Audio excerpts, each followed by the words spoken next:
Hello दोस्तों, नमस्कार। अगर आप भोजपुरी लोकगीतों का आनंद लेना चाहते हैं तो मेरे चैनल वंशु भोजपुरी लोकगीत को सब्सक्राइब करें और बगल में घंटी के निशान को दबाना न भूलें। अरे छते छते फोर गईले ककरी हो पियवा मिल गईले लकरी। अरे छते छते फोर गईले ककरी हो पियवा मिल गईले लकरी। अरे छते छते फोर गईले ककरी हो पियवा मिल गईले लकरी। एही रे पियावा के दूधवा पियवानी, एही रे पियावा के दूधवा पियवानी। अरे तब न पियावा मोटइले हो पियावा मिल गईले लकरी।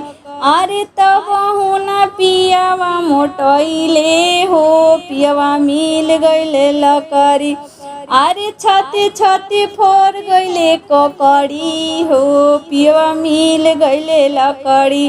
अरे छते छते फोर गईले ककरी हो पियवा मिल गईले लकड़ी। ओही रे दूधवा के छेना हम फरनी, ओही रे दूधवा के छेना हम फरनी। छेनावा के खोउआ बनवानी। अरे तब न पियावा मोटइले रे पियवा मिल गईले लकरी।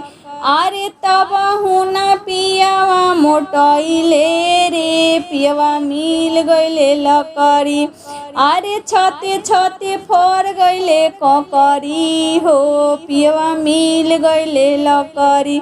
अरे छते छते फोर गईले ककरी हो पियवा मिल गईले लकड़ी।